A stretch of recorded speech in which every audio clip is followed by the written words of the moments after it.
श्री अखंड विद्यानंद जी महाराज की जय। सद्गुरु मौनि बाबा भगवान की जय। शिवोहम शिवोहम शिवोहम। सतताभ्यासंयुक्तस्तु निरालंबो यदा भवेत् लल्लायालीलये नाथ गुण दोषो विवर्जितः। साधना द्वारा अंतिम उपलब्धि चित्त के ब्रह्म में लय होने से ही होती है, जिसके अभ्यास का क्रम पूर्व सूत्र में बताया गया है। इस क्रम में मुक्ति से आरंभ करके निरंतर अभ्यास से ही चित्त का ब्रह्म में लय होता है। जब चित्त सभी गुण एवं दोषों से रहित हो जाता है तो वह निरालंब हो जाता है, क्योंकि चित्त का निर्माण भी प्रकृति के गुणों सत्व रज एवं तम से हुआ है। इन तीन गुणों का परित्याग कर देने से वह गुण रहित होकर निरालंब हो जाता है तथा शुद्ध चेतन ब्रह्म ही रह जाता है, जो उस परम ब्रह्म में लीन हो जाता है। इसी विधि से चित्त का ब्रह्म में लय होता है, जिससे वह ब्रह्म ही हो जाता है। अन्य कोई विधि नहीं है। चित्त का ब्रह्म में लय हो जाना ही ब्रह्म होना है। विश्वस्य रौद्रस्य मोहमूर्छा प्रदश्च च एकमेव विनाशाय रामोघं सहजामृतम। यह संसार प्रकृति जन्य है, जो दृश्य है तथा बड़ा लुभावना प्रतीत होता है, जिससे अज्ञानी उसी की ओर आकर्षित होते हैं। यह व्यक्ति को मोह एवं मूर्छा में इस प्रकार डाल देता है कि जिससे उसकी आत्मा का ज्ञान कभी हो ही नहीं सकता। यह क्षणिक सुखों में लिप्त कर मनुष्य को इसके ज्ञान से भी भटका देता है। इसलिए यह आत्मा के लिए भयानक विष के समान है, जिससे स्वयं का पतन ही नहीं होता बल्कि वह मृत्यु तुल्य हो जाता है। इसके मोह को छुड़ाने का एकमात्र उपाय आत्मज्ञान है, जो एक सहज मार्ग है। स्वयं ही आत्मा के ज्ञान के बिना इस संसार के मोह से कभी छुटकारा नहीं हो सकता। यह एकमात्र अमोघ अस्त्र है। अन्य सभी विधियां भटकाने वाली हैं। भावगम्यम निराकारम साकारम दृष्टिगोचरम भावाभाव विनुर्मुक्त नरालं तदुच्यते। निराकार चेतन ब्रह्म अति सूक्ष्म होने से इंद्रियों का विषय नहीं है। इंद्रियों से साकार ही देखा जा सकता है, जो प्रकृति मात्र है। उस निराकार ब्रह्म को चित्त द्वारा ही जाना जा सकता है। जो भाव एवं अभाव से रहित है, उसे अंतराल कहा जाता है। वह शून्य रूप है। इसी अंतराल में अर्थात शून्यावस्था में ही निराकार चेतना का अनुभव होता है। वाराभावं भवेदिस्वमतं प्रकृतिरुच्यते अनंतरादनतरंगेयं नारिकेलं फलाम्बुवत्। बाहर आँखों से जो दिखाई देता है उस भाव पदार्थ को विश्व कहते हैं, तथा इसके भीतर जो इसका कारण तत्व है उसे प्रकृति कहा जाता है। प्रकृति सूक्ष्म है, वह विश्व स्थूल है। सूक्ष्म प्रकृति से ही स्थूल जगत का निर्माण होता है। इस सूक्ष्म प्रकृति के ही भीतर वह चेतन ब्रह्म है, जो जानने योग्य है। ये तीनों इस प्रकार संयुक्त हैं, जैसे नारियल का फल।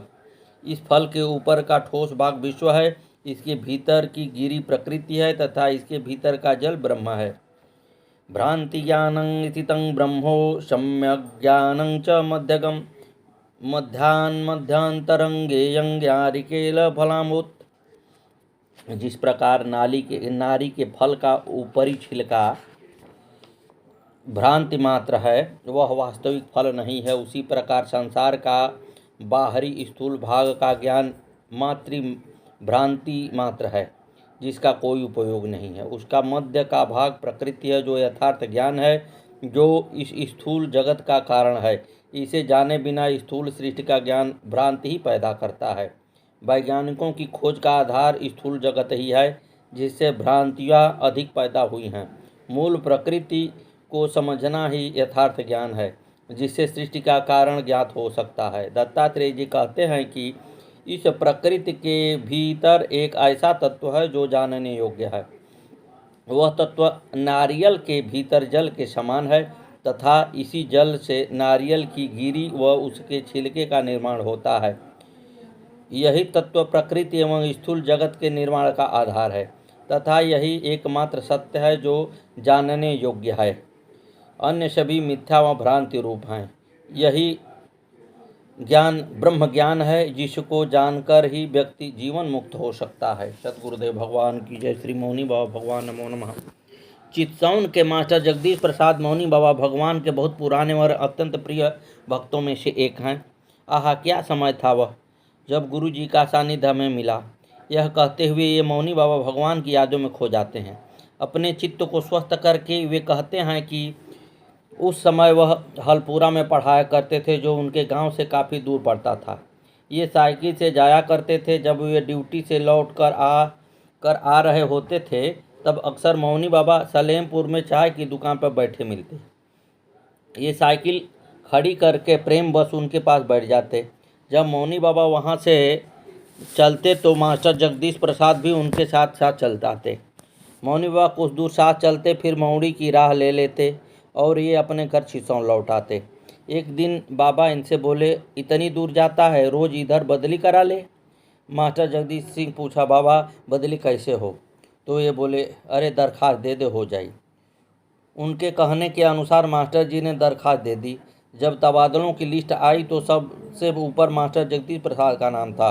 पास ही एक गांव रसूलपुर में इनकी बदली हो गई।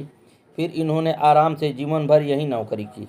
एक दिन ये शाम को ताश खेलने चले गए। दिन ढल रहा था, सूरज छिपने को था। इन्हें लगा चल सुल्तानपुर। ये उठकर खड़े हुए और मित्र से बोले, भाई बाबा का टेलीफोन आया है, और चल पड़े। सुल्तानपुर पहुँचे तो मास्टर जगदीश ने देखा कि मौनी बाबा के पास कोई भक्त बैठे हुए थे जिन्हें ये पहचानते न थे। बाबा ने इनको एक सेव दिया और कहा कि इन्हें सड़क पर ले जाकर बस में बैठाया। मास्टर जगदीश प्रसन्नतापूर्वक उनको बस में बैठाए।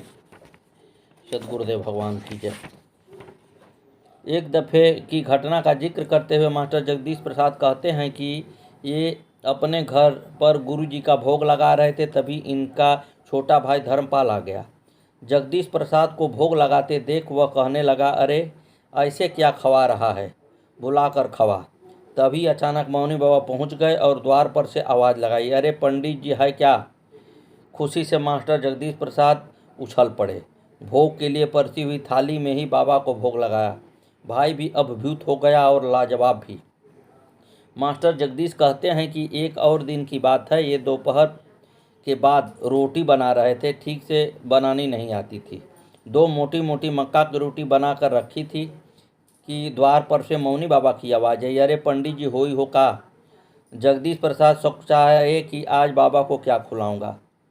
वे अंदर से निकलकर द्वार पर पहुँचे तो कहा, अन कहा। सब सुनने वाले गुरु भगवान बोले, जो तू खा रहा है वही खिला। आगे बताते हुए ये कहते हैं कि एक चौधरी थे अंबरपुर के, वे सतपाल महाराज के शिष्य थे। एक दिन उनसे बहस में रात 11:30 बज गए। चौधरी मास्टर जगदीश से बोले, अरे तेरे गुरु ऐसे हैं तो उन्हें यहाँ बुला कर दिखाओ। जगदीश प्रसाद के दिल में जरा सी शंका आ गई, इस समय यदि ध्यान लगाऊं तो ये तंग होंगे। अगले दिन सुबह सुबह ही मौनी बाबा आए। बिना इनके कुछ जिक्र किए वह स्वयं ही बोले, अरे हम तो तैयार हुई हो, तूने कहा क्यों नहीं? गुड़िया पक्का हुई हो तो हम आ जाई हो। मास्टर जगदीश कहते हैं कि ये जानते हैं कि अगर वह कह देते तो बाबा आ जाते। यही झिझक गए थे कि कोशिश भी करूं तो रात का समय है, बाबा कैसे आएंगे। एक बार मौनी बाबा भगवान ने मास्टर जगदीश से कहा कि रात में कोई बवाल न दिखेगा, सोते समय बोला कर, जल से जलाल तू, कुदरते कमाल तू, आई बला को टाल तू, तेकवा परेता बरेड़ी में खोडसदा, बिहाने काटे की सूत होई, दस्खत विद्यानंद भगवान, ऐसा लिख कर दिया। एक बार मास्टर जगदीश प्रसाद अपने पुत्र ललित के जन्मदिन पर सपरिवार आंगन में गुरु भगवान की आरती कर रहे थे कि अचानक बारिश आ गई। ये सब भीग गए, किंतु मौनी बाबा तनिक भी न भीगे। बाद में गुरु जी ने बताया, अरे एक धोती बिना धूली मंडप में आ गई, इसीलिए वर्षा हुई। मास्टर जगदीश बताते हैं कि लखावटी में पठुरी के मास्टर भगवती प्रसाद की पुत्री भगवती की विवाह हुआ था। ये मौनी बाबा की भक्त थी। मौनी बाबा अपने भक्तों को लेकर कभी कभी वहाँ जाया करते थे। इस बार उनके साथ मास्टर जगदीश, जयदेव तथा ओंकार लखावटी गए।